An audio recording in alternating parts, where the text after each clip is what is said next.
Hi, teacher. My name is Fran Arturo Mesa Gomez. I'm 23 years old.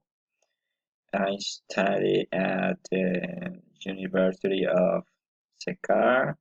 I'm going for a third semester. For a third semester.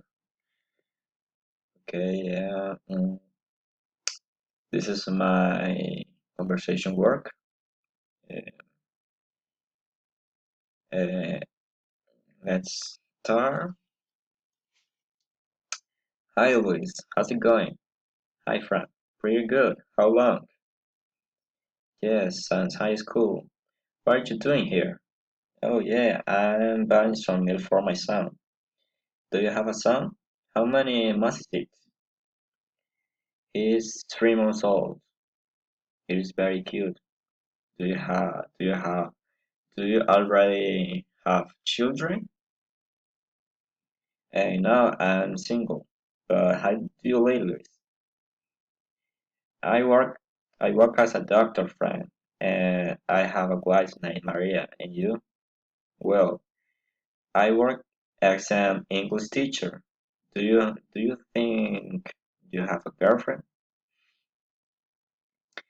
No, I don't have. Maybe later.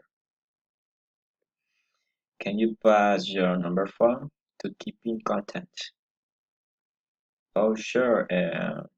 My number phone is 300-254-5698. I got it. Hey, look, if you want, we can go out to play soccer for a while with friends. That will be very nice. We can also go for a few drinks. By the way, what where are you doing buying? I am buying some fruits and meat. Then go to the gym. That's cool, man. Okay, then I say goodbye. My wife is waiting for me. Well, bye, Liz. See you soon. Okay, thank you so much.